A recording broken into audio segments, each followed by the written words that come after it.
While much has been done in the sphere of central taxation, a great deal more needs to be done in regard to mobilizing the savings of the people, small and large, whether for the public sector or the private sector.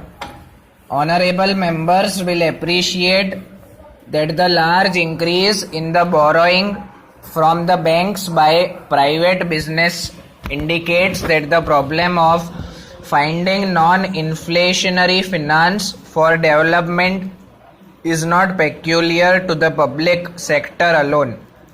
It is often said by critics of the public sector that the public sector is able to fight what might be called great inflationary threat to finance or the money that is created.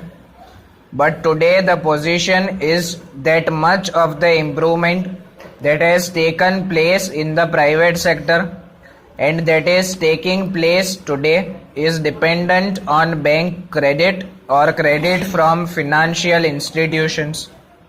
Therefore, the cry that government are the major contributories in regard to inflation by spending in the public sector would not be correct.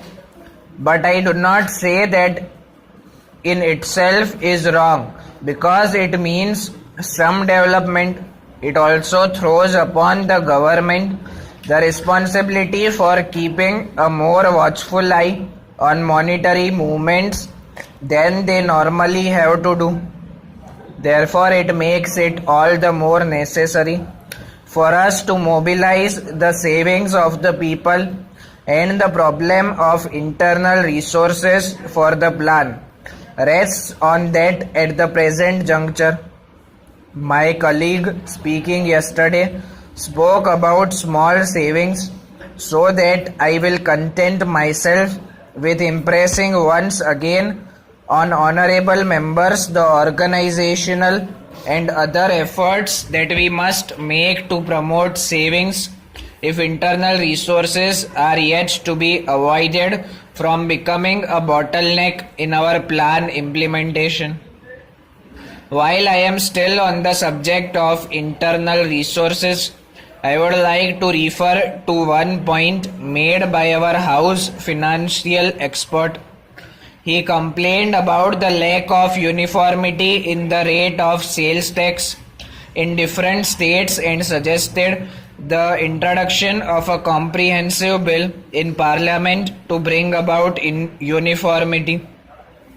The first point to remember in this context is that taxation of sales or purchases inside a state is a state subject, while that on sales or purchases in the course of interstate trade is a union subject.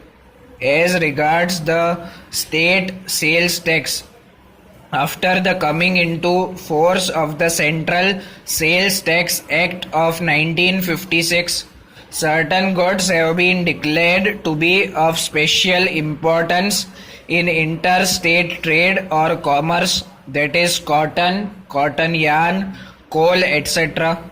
On these commodities, restrictions have been imposed on the power